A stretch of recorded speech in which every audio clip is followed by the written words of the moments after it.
म्हाताराला लाड होतं. ते म्हातारं का मंदिरात पते खेळणार होतं का मंदिरात तंबाखू खाऊन थुकणार होतं का ते म्हातारं दुसऱ्याच्या सोयरीकी मोडणार होतं.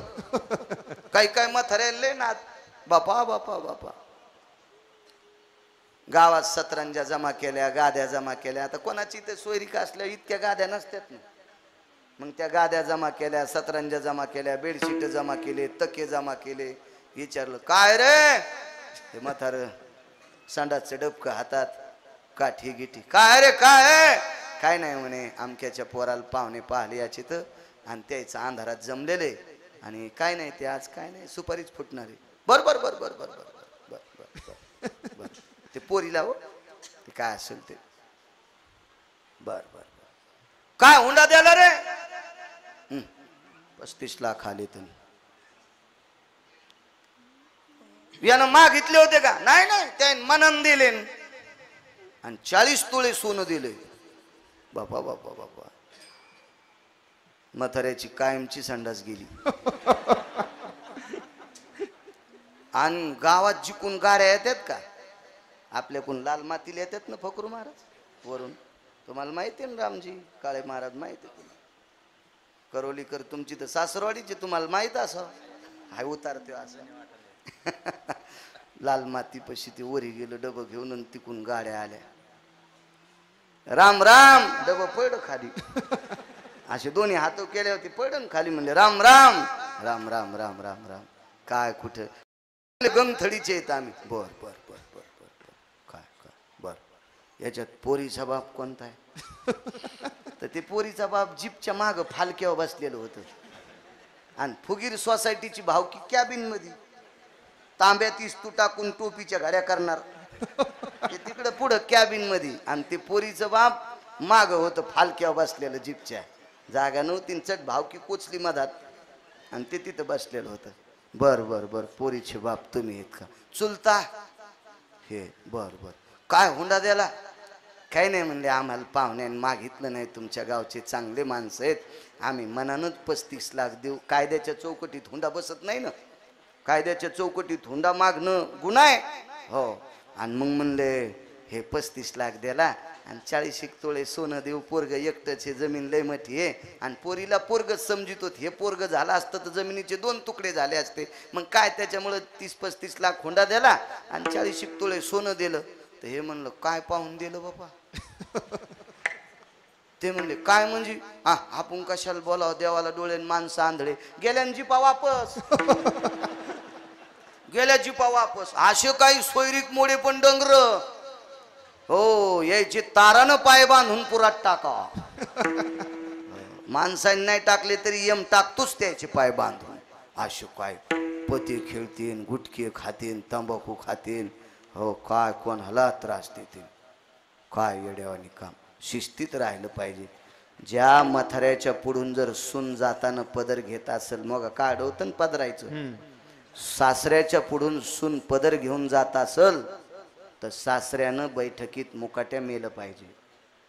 तर सून सासऱ्याच्या पुढून जाताना पदर पडू देत नाही तरी सासरा ती स्वयंपाक करताना चुलीला पाय लावून शकतो.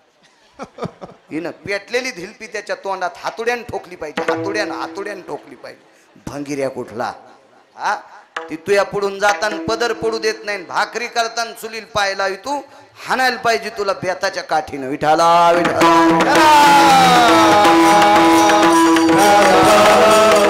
आचारसंहिता आहे. मर्यादा सांभाळली पाहिजे. आपण ते पोरा येऊन चाललो होतं तंबाखूचं घरानं. जाऊ द्या घरी जेवायला बोलिलं म्हणले पुढच्या अवतारात पाणी पाहिजे. मथारले आगाव होतं ते. अहो ते काम सेवा करणारी देवाची सेवक होती ती. ते काय सामान्य महर्षी अगस्ती म्हणजे साधी गोष्ट आहे? काय योग्यता असेल या लोकांची? त्या अगस्तीच्या पत्नीनं 3.5 घंटे सूर्य असा मुठीत दाबला होता. मुठीत जाऊच दिला नव्हता. मथार उठून आंघोळ करून संध्या उस्तर. इतकी ताकद पत्नीत होती. तिचं नाव होतं लोपामुद्रा. या म्हाताऱ्याच्या पत्नीच्या पंढरपुरातला मालक 9 बाऱ्या पाया पडला होता. 9 बाऱ्या इतका अधिकार होता बाईचा त्या. आणि काय ते म्हातार पा बरं म्हणे रामचंद्र पुढच्या अवतारात नक्की पाचतो म्हणे. काय काळजीच करू नका. नवला आता ऐका. आणि पुढच्या अवतारात पंढरपुरातल्या मालकाने इंद्राची पूजा न करता गोवर्धनाची पूजा केली आणि गोवर्धनाची पूजा केल्यावर राजाला राग आला. तो राजा म्हणजे इंद्र. त्याच्या एकट्याच्याच गाडीला 222 दिवे होते. आपल्याकडे मंत्र्याला किती दिवे असतील? एक. त्याच्या एकट्याच्या गाडीला 222 दिवे. केवढा मोठा मंत्री, त्याला कमी राग आला असेल का? आणि त्यानं प्रमाथी नावाचा वरून पाठीला आणि म्हणले पाडा अवकाळी पाऊस. आपल्याकडे गारा नाही पडल्या है का नाही? आपल्यावर कृपा आहे पंढरपुरातल्या मालकाची. आपण जगताप काकाकडे गेलो बापू, तर नैताळ्यापासून निफाड तर 18 ते 19 किलोमीटर पर्यंत द्राक्षाला पान राहिलं नाही. एका एका शेतकऱ्याचं 20 25 25 40 40 1 कोटी रुपयाचं नुकसान, लाख रुपयाचं, कोट्यवधी रुपयाचं नुकसान. किती शेतकऱ्याचं नुकसान बघा ना.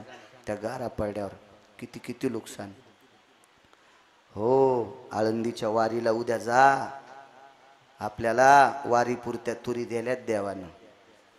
हो, कालचा पाऊस नसता पडला ना, नसत्या कडकान्या अडकान्या. पप्याची माय भरडू भरडून तुरीच्या डाळीला तेल लावू लावू बेजार, तरी त्या तुरीचे थुत्र असे छिद्र पडलेलेच. त्याला अडकान्या म्हणते आहे का नाही? मी काय बाई नाही, पण मला कळतं, मला वाचवायचा ना देन. मी शेतकऱ्याचं लेकरू आहे, त्याच्याकरता मला कळतंय. सारं कळकच झालं तुरीत. तो बऱ्यापैकी अशा बोक्यावानी तुरी होणार आहेत आता. त्याच्यातल्या 2 एक टोपले इकून जाणं आळंदीला. काय होतं, एक माणूस पाठवा ज्ञानोबारायच्या दर्शनाला. आपल्याला चांगला पाऊस पाडाय, नाही तर आपल्या ज्वाऱ्या येत नव्हत्या, आपल्याला काय नव्हतं, आपल्या गव्हाचा मेळ नव्हता वाजत. गव्हाचं पाणी बरोबर 3 आठवड्यापुरतं धकिलं मालकानं. कशावर दाखवायचं होतं? कृपा आहे आपल्यावर, कृपा. विठाला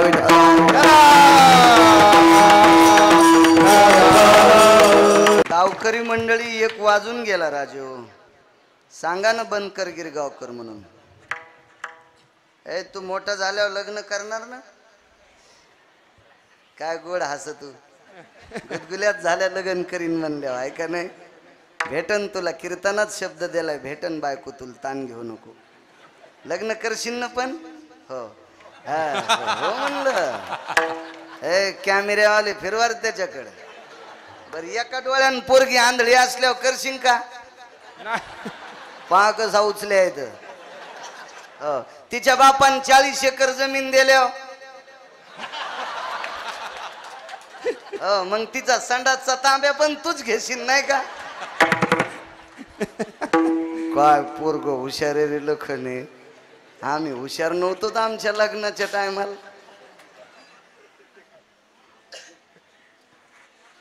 करोलीकर तुम्हाला म्हणायचं, आता संधी देतो.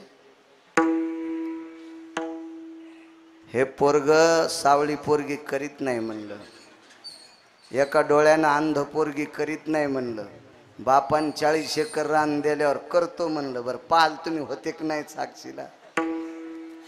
पंढरपुरातल्या मालकानं इतीत केसाची पोरगी केली, साऱ्या अंगाला इतीत केस आणि 1.5 इती नख होते.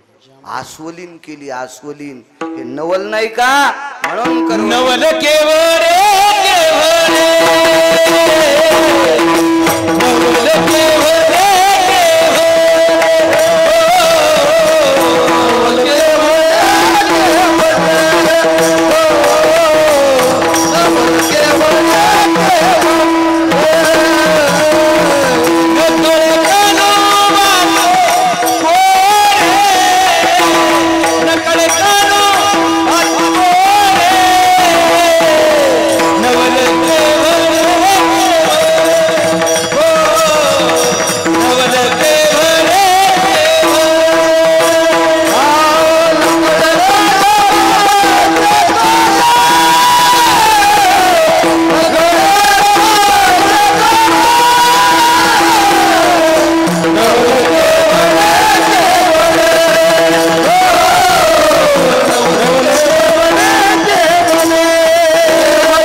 कन्या जामवंती.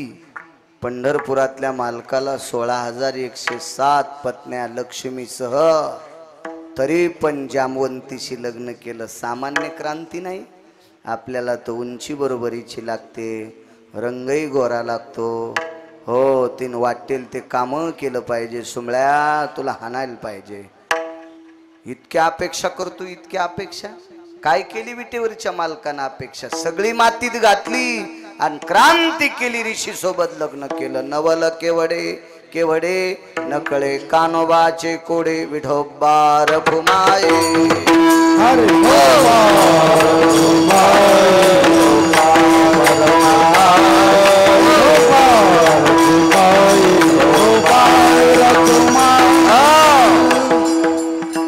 पाच 10 मिनिटात चरित्र सांगून पूर्णविराम करू.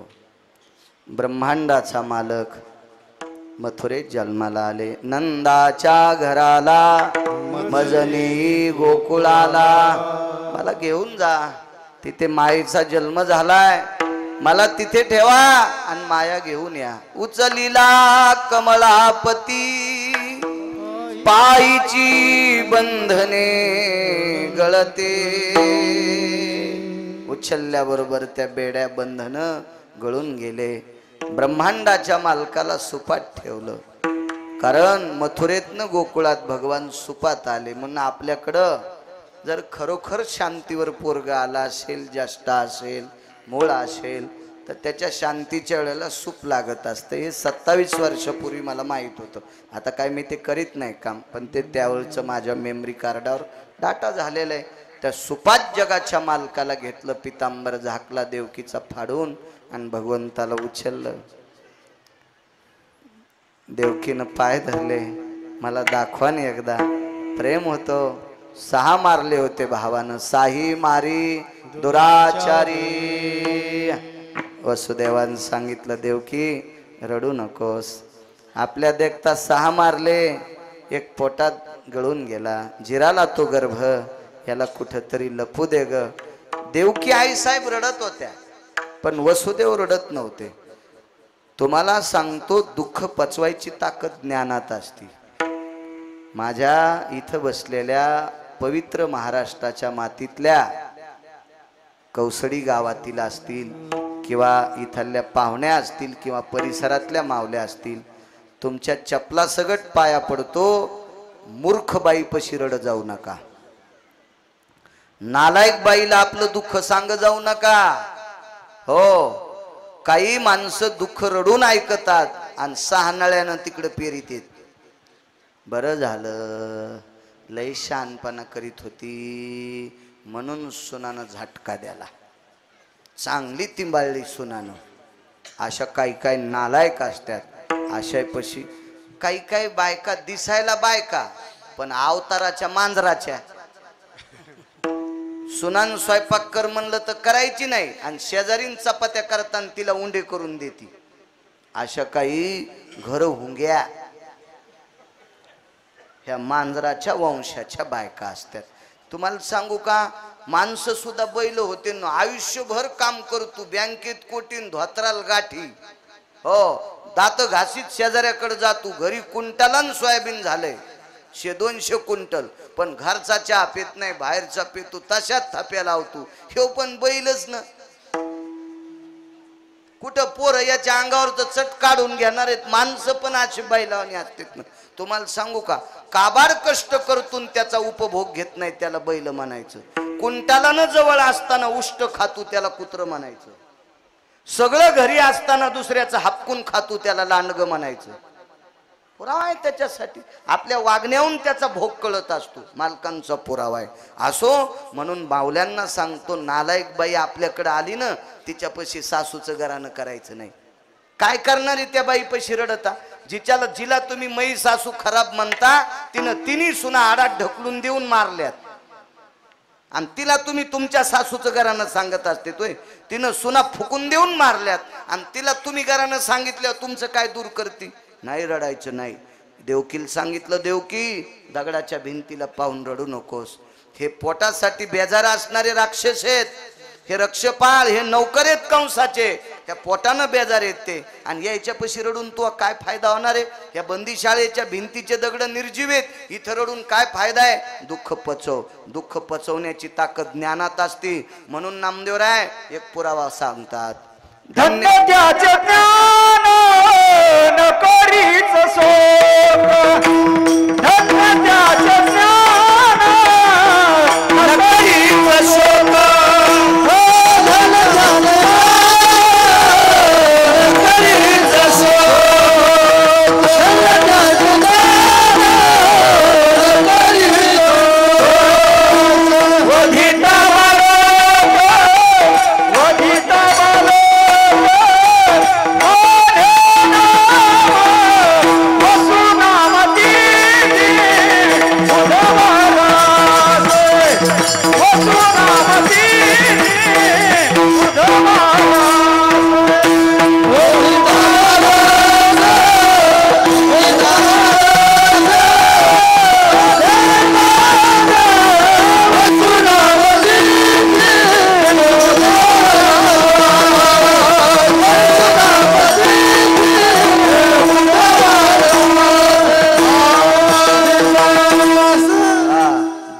त्याचे ज्ञान न करीच शोक, वधिता बालक नामा म्हणे. भगवान जन्माला आले तो दिवस बुधवार होता. बुधवास रे, बुधवारी जन्माला आले. वैकुंठवासी धर्मभास्कर वक्ते बाबा कल्याण मासिकातला एक बापू पुरावा सांगायचे.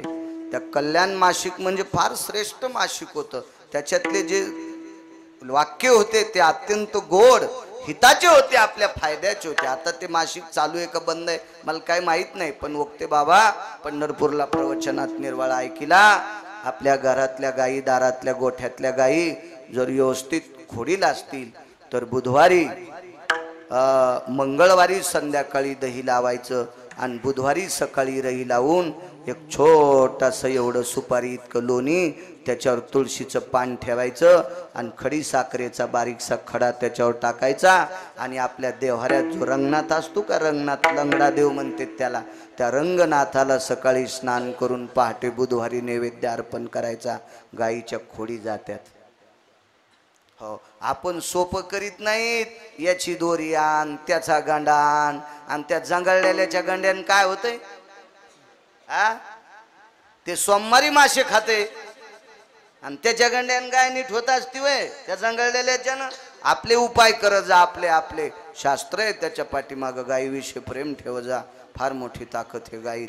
असो, बुधवारी जन्माला आले ते वारावून लक्षात आलं रोहिणी नक्षत्र होतं. भगवान परमात्मा रोहिणी नक्षत्रावर का जन्माला आले? चंद्राला बायका होत्या 27 आणि मोठ्या बायकोचं नाव होतं रोहिणी. रोहिणी आणि भगवंताच्या एका आईचं नाव सुद्धा होतं रोहिणी. ती नंदाकडे होती. 12 पत्न्या होत्या वसुदेवाला. कारण या रोहिणी नक्षत्रावर जन्माला आल्या भगवान परमात्मा चंद्रवंशात जन्माला आले म्हणून त्याच्या ज्येष्ठ पत्नीला आनंद व्हावा याच्याकरता नक्षत्र रोहिणी घेतलं आणि तिकडे आपल्या आईला सुद्धा आनंद व्हावा रोहिणीला म्हणून रोहिणी नक्षत्र आजन जन्म धात्री नक्षत्र रोहिणी याच्याकरता रोहिणी नक्षत्रावर जन्माला आले. रात्रीला जन्माला आले. अज्ञानाचा अंधकार संपायचा होता आणि ज्ञानाचा प्रकाश पाडायचा होता म्हणून रात्री जन्माला आले. आणि दुसरे एक कारण, मागचा अवतार सूर्यवंशातला आहे. दुपारी जन्माला आले. पळभरी होय स्थिर माध्यानाशी दिन कर, पळभरी होय स्थिर. दुपारच्या वेळेला सूर्य थांबिला आणि भगवान परमात्मा जन्माला आले. चंद्राला थोडंसं दुःख झालं, म्हणे तुम्ही सूर्यवंशात जन्माला आले, सूर्यास्तान जन्माला आले, मग मला चंद्रवंशात जन्माला आले, मला झोपीत का टाकता? म्हणून अष्टमीच्या दिवशी चंद्राची कोर दिसत असते आणि मग रात्रीच्या 12 वाजता मध्यरात्री काग सखे चंद्र थांबला, कृष्ण जन्मला ग सखे काना जन्मला. पण पुरावा गाथ्यातला नाही. नंतर कोणी इचकायचं नाही. विठाला विठाला विठाला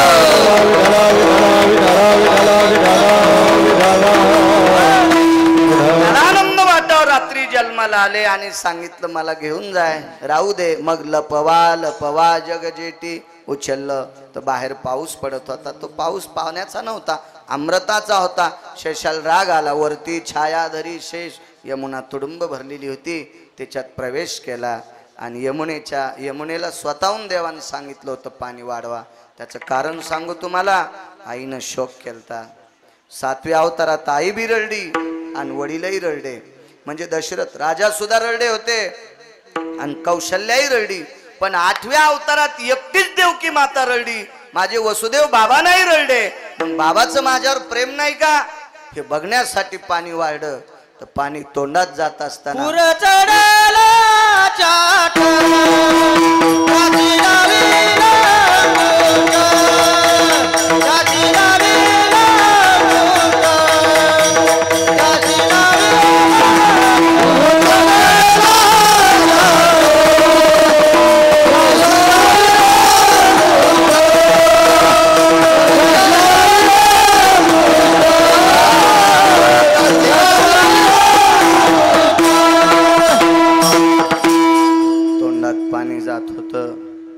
ज्या वेळेला तोंडात पाणी चाललं त्यावेळेला वसुदेव रडले नाही. वसुदेवानं यमुनेला सांगितलं तू काळाची बहीण आहेस. यमुना कृतांताची बहीण आहे. 350 तीर्थ सांगितले आणि 10 तीर्थ पुन्हा सांगितले बापू. पण हे सगळे तीर्थ पंढरपुरातलं मंदिर पाठीमागून पाहिल्यावर भेटते. पाहता देवळाची पाठ तीर्थे घडती 360. मग 350 गंगा येतात आणि 10 तीर्थ वेगळे तीर्थ आहेत. ते पुन्हा कधी योग आल्यावर सांगू. हे अशा तीर्थापैकी एक यमुना नावाचं तीर्थ आहे. कृतांताची बहीण आहे, काळाची बहीण आहे. भागवत सांगते. मला वाटतं भागवताला यशवाडीचे सद्गुरू शिवेंद्र स्वामीजी यांच्या मुखारविंदातून कथा ऐकली. मारुतीरायाचे उपासक आहेत ते. ज्या मारुतीरायापाशी अन्नपूर्णा जाज्वल्य उभी आहे, प्रत्यक्ष जाज्वल्य अन्नपूर्णा उभीच आहे तिथं पात्र घेऊन. अशा पवित्र अधिष्ठानावरचं गोड अध्यक्षपद त्यांच्याकडं आहे. ते विश्वस्त ते तेवढं सांभाळतात. त्यांच्या मुखारविंदातून कथा ऐकली. कथा चांगल्याच्या मुखातून ऐक जा, आपल्या व्यथा संपत असतात. चांगल्याच्या मुखारविंदातून कथा ऐकली की व्यथा संपत असतात. आणि ज्याला कथेचाच मर्म नाही त्याच्या मुखातून कथा ऐकल्या की आपल्या यथा जवळ येत असतात. हो, चांगलं ऐकलं पाहिजे. लक्षात घ्या, भरक्या माणसाच्या जवळ गेल्यावर अंग भरतय. करता घायाळाचा अंगोअंग. ज्याचं घायाळ झालेल्या माणसाचं अंग रक्तान भरलं. एक जण म्हणला मला सोडेव, ते म्हणला मीच भरलून. हो, चांगल्याच ऐक जा. चांगले कीर्तन पण चांगल्यांचे ऐकले पाहिजे. एखाद्या वेळेस आमच्यासारखे येडपट नाही बलिले तरी नका बली जाऊ, पण चांगले बली जा. विठाला विठाला विठाला. भागवतात वर्णन आलं. यमुनेची विनंती केली, काळासारखं काम करू नकोस माय. रडे नाही प्रभू. वसुदेव काय वाक्य वापरलं? यमुने आता दुःख पाहण्याची क्षमता संपली. 5 ते 7 मिनिटात पूर्णविराम करतो, कारण गावकऱ्यांना एवढा मोठा समाज जीव घालायचा आहे. आजच्या कीर्तनकारानं तासात कीर्तन केलं पाहिजे, पण बरोबर 11ला सोडावा तर तिकून त्रासनं लोक म्हणते आता लय मस्ताडान. आता त्या लय झालंय तो का आता ऐकू तू का शकन भरतं पुढं सरकन. असे बी माणसं काड्या करतात नो. विठाला विठाला मग यमुने मी 6 मारलेले पाहिले ग. हातातला भात जसा भिंतीवर गोळा फेकून मारावा, भाताचे कण जसे पांगतेत ग, तसे 6 लेकराच्या मांसाचे तुकडे मी डोळ्यान पाहिले ग यमुने. आता पाहायची क्षमता संपली. याच्या सगट पाण्यात जलसमाधी घेईल, पण आता वापस जाणार नाही. तवा सुपातल्याच्या डोळ्यातून पाणी आलं आणि पाण्याचा थेंब सुपातून खाली पडला. त्यावेळेला दुभंगली यमुना माई. 2 तुकडे झाले. त्यावेळेला माझ्या पवित्र मावल्यांनो तुमच्या भांगाचं वर्णन आलंय. जुनी स्त्री जशी मधातनं भांग पाडीते, 2 असे भाग पडतात. दुभंगली यमुना माई. 2 तुकडे झाले. आता वसुदेव चलू लागले, पण पाणी याही बाजूनं वाढलेलं याही बाजूनं. तर भगवंतानं सांगितलं यमुना माय. माय नाही म्हणले, कारण ती सासू होती ना. सासूला माय कशी म्हणतील? आत्या म्हणले असतील, नाही तर मामी. आत्या बी नाही, नाही का, मामी म्हणले असतील. मामी, हो मामी म्हणले असतील. ते एक जावाई भेटला आणि फोन लावला, काय चाललं आई? तुम्ही म्हणलो कोणाला आई म्हणला? काय नाही म्हणलं, पप्याच्या माईची माय. मी म्हणलो सुंबळे आहेस कर तू? सासूला आई म्हणत होती, रे गधड्या तू बिना शेपटीचं गाढव आहेस तू. सासूला मामी म्हणत जाय, अंदारच्या आईचा देत जाय, आहे का नाही? सासूला आई म्हणायला आणि धोंड्याच्या महिन्यात बायकोला अंगठी आण म्हणायला हाणायला पाहिजे तू या थोतराव. हो, ती आई म्हणल्यातच गार झाली. आणि पुन्हा बायकोला म्हणला येताना अंगठी घेऊन ये. ती म्हणली सोयाबीन फाकलं, दाबनावनीच काड्या झाल्या सोयाबीनच्या, आणि काय कशाची अंगठी करू? असे काम काय असून जेवतो दर्जा द्यायला पाहिजे. सुनेनं सासूला आत्या म्हणलं पाहिजे. बऱ्याच सुना आता काय काय आई म्हणायल्यात. मी घरी गेलो आणि मला चहा केला, तो आम्ही चहा पित होतो. हो, आता काय चहाचं वावड नाही, पण काळा गिळा जरासा पेत असतो कोणी पाजला तर मग मला चहा केला, मी चहा प्याला. मी म्हणलं बाईला द्या ना. नाही महाराज, आमच्या आई का नाही सकाळी एकदाच चहा पितात. तर मी चहा पिताना म्हातारी वटावून जीभ फिरू लागली. माझ्या लक्षात आलं, या पानचेटीनं आई म्हणूनच सासू मारली. अशा काही वाटोळी आगाव असतात. हो, लय जेवाऱ्या पालथ्या केल्या कालच्या वाटोळीनं. अशा झोपल्यात जेवाऱ्या, ऊस पण झोपले वाटोळीनं. काय काय वाटोळी बापा, अशा टकटक दिसत्यात. सासूची सासऱ्याची संपत्ती हिसकून घेतली आणि तुपात बुडून चपात्या खाती पप्यान पप्याची माय. आणि सासू सासऱ्याला नीट बोलत नाही. तुम्ही 25 जणी उभ्या राहा, पटकन उभ्या राहा तुम्ही 25 जणी. नावं घेणारे नाव पटपट उभ्या राहा 25 जणी. उभा राहा, उभा राहा. ए तू माग काय पाहिली? तू उभा राहा. तू सासऱ्याला भाकर देत नाही, उभा राहा. मेलीस तरी हरकत नाही, पण उभा राहा.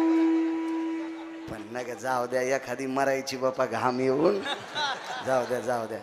पण तुम्हाला मारुतीरायची शपथ आहे, त्याची संपत्ती हिसकून घेतली ना, त्याला भाकरी टायमाला देत जा.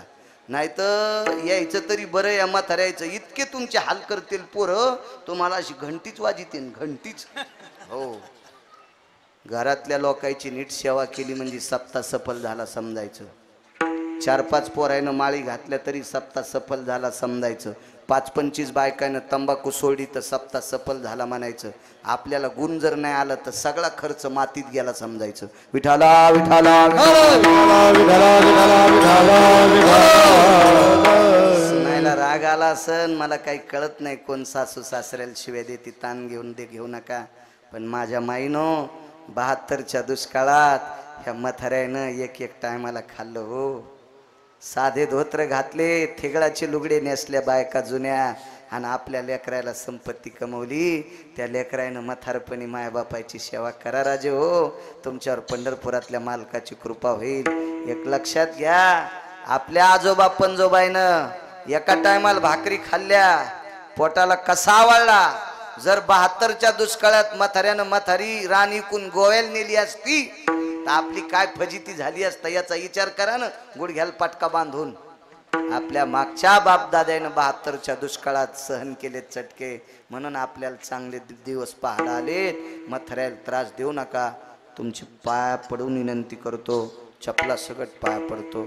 बायकाच्या हातात एक कारभार सगळा. त्या सिनेमातले गाणं ऐकील तर मी ट्रॅक्टरमध्ये, नवरा माझ्या मुठीत ग, ते ट्रॅक्टरवाले लय जोरानं गाणे लायतेत ना, त्या गाण्याच्या नादात ट्राल्या मागन मुंडकच घेऊन गेला कारखान्यात. करा वजन काय पप्याची माय पैमान दुनिया आई रे आई. बस बस जाऊ द्या. आणि हे कसं होतं माहितीये का, गावरान तुपातला शिरान वरून दाडा वाढा. विठाला विठाला विठाला विठाला जाऊ दे, ते लय मोठे. तो ते गाणं ऐकील तर मी नवरा माझ्या मुठीत ग, तर मला असं म्हणावं लागल नवरा माझ्या बगलात ग. असं नाही बगलात दाबायचा. आपल्या मालकाला नीतिमतेत वागवायचं, आपल्यावर कृपा होईल. चला मी आता वापस जाणार नाही. मग त्यावेळेला यमुना कमी होत नव्हती, म्हणले रस्ता दिलाय ना तुम्हाला, तर भगवान म्हणले वाढती का. मग तिनं सांगितलं मला दर्शन घ्यायचं. सासू जावायच्या पाया पडली, पुरत चढला चाट त्याशी लाविला अंगुष्ट, दुभंगली यमुना माई. दार उघडं होतं, गाईचा दरवाजा उघडा होता. ज्याच्याकडे लय मोठी जमीन आहे, एखादी गाय पाळी जा, एखादी गाय पाळी जा. आपल्याला मागच्या आठवड्यात 2 मुसलमान भेटले. ते मुसलमान भेटलेत. मी म्हणलो काय चाचा काय? नहीं बोले आप गाय के वास्ते कीर्तन में बोले बहुत बढ़िया है. म्हणलं तुम्हाला मुसलमानाला कसं काय आवड? ते म्हणलं आमची 5वी पिढी आहे, आम्ही इकतचं दूध खात नाहीत. माझ्या पोराचं दुकान आहे म्हणे, आमच्या पोराच्या दुकानावरून उंदीर धरल्यावानी लोक थायल्याने ते दुधाच्या, पण आम्ही ते दूध पेत नाहीत. माझ्याकडे 5 गायी नाही, आमच्या मित्राकडे 9 गायी आहेत. जातीचा मुसलमान, खात नाहीत म्हणले आम्ही इकडचं तिकडचं दूध. मुसलमान. आणि आपल्याकडे 40 एकर जमीन, गायी नाही पाळड्या, कोंबड्या पाळड्या, पापा ती पापा ती. आणि यान महाराज दूध घ्यायला. तर म्हणलं मला नको दूध. नाही म्हणले घ्या महाराज दूध घ्या. आणि म्हणलं दूध आता आणतो जाऊन. अरे म्या म्हणलं त्याच्यापेक्षा रोगर पेलेल बरं. ती गडी ती उंदीर धरल्यावानी थैली आणायला, आणि 5 तू काय आम्हाला मारतो का महाराज तू? असे काय आगाव पण आहे का नाही त्या लोकांना खेळायला. बघा गाई असा ज्याच्याकडे 4-2 एकर जमीन आहे, आपले लेकरं चांगले होते माय. सात्विक जर दूध खाल्लं तर आपले लेकरं उद्या चांगले मार्क पडतील, हुशार होतील, ह्या देशाचे उगवते तारे होतील. त्या चांगलं खाऊ घाली जा. कापूस शिकला 250 क्विंटल, चाललो मुरमुऱ्याचं पोतं घेऊन. हो हा भरपूर खाल्लं. पोरं म्हणले उगा खराबा रस्त्याचा काय ते इतके मुरमुरे खाऊन. काजू आणणं 2-3 छटाक खाऊ घाल, त्याचा मेंदू चांगला वाढेल, हुशार होतील चांगलं. आपल्या मालकाला वाईटात पैसे खर्चण्यापेक्षा लेकराच्या दर्जावर पैसे खर्चा म्हण, चांगलं होईल. आपलं गरज आहे. चला 9 लाख गायी होत्या नंदराजाकडे, दरोजा लावायचं विसरले, आत ठेवलं आणि ती कन्या घेतली. इथून हातातली निसटली. तुझ लागी वधी उपजला मजाधी. आणि इकडे काय गोकुळीच्या सुखा अंत पार नाही लेखा. बाळकृष्ण नंदा घरी आनंदल्या नरनारी. गोपी जमा झाल्या गवळण म्हणती गवळणीला, पुत्र झाला यशोदेला. 1 धावे एकी पुढे वाटी ताटी सुंटवडे. ताईनं सांगितलं काल पोरगी झालती, फिरविले दोन्ही कन्या आणि चक्रपाणी. लागलीच मग सगळ्या गोपी जमा झाल्या, नाना प्रकारचं दान दिलं. आणि भगवान रांगत होते, तळवे तळ हात टेकित, डाव्या गुडघ्यानी रांगत, रंगनी रंगनाथ टोम्या देखील असे. चालू लागले खोड्या केल्या, आता जाई राणा सवे घेऊन गोधना, पावा घोंगडी घेऊन पायी. मग भगवान वनाच्या ठिकाणी गाई वासर घेऊन सर गोपाळ थकले, खांदी बार पोटी भूक, काय खेळायाचे सुख. एकत्रित बसले. बिभ्रतम वेन शृंगायाम व्याधी निरशन हितार्थायाम. दुसरा श्लोक आहे. यत् मध्याभय व्यालाक्ष कृतुयम यत् संगान भव जायते, पाप क्षालन हितार्थायाम कवलम कवल प्रसाद रस्तु, यत् प्रसाद रस्तु भय व्याप्तियाम जायते कनवम यतो गोपाल कृष्ण भगवान की जय. ज्ञानोबराय तुकोबरायच्या कृपेने आपल्याला काला मिळतोय. ज्ञानेश्वर माऊली, ज्ञानराज माऊली, तुकाराम ज्ञानेश्वर माऊली, ज्ञानराज माऊली, ज्ञानेश्वर माऊली, ज्ञानराज माऊली, तुकाराम ज्ञानेश्वर माऊली. विनेकरी जवळ या. शिंके लावी दोरे. मंदिरातील विनेकरी, मंदिरातले सगळे विनेकरी इकडे या. शिंके लावी एले दोरी होतो तिघाचे मी वरी. हारे दोरी कडे मुख पसरोडी कडे, आवाज त्या दारा दिस जाई का गोपरा. तुम्ही वारे दोरी कडे मुख पसरोडी कडे, तुका म्हणे हाती दुमान दे दे तुका. तुम्ही वारे दोरी कडे मुख पसरोडी. हा कंठे धरला कृष्ण म्हणे अवघाजने प्रकाश. वाटो एका एका वैष्णवनिका संभव, वाकुलिया ब्रह्मादिका उत्तम लोका दाखवू. वाटो एका एका वैष्णवनिका संभव, तुका म्हणे भूमंडळी. हॅलो तुका म्हणे भूमंडळी जलद चाल म्हणा कोणीतरी द्या.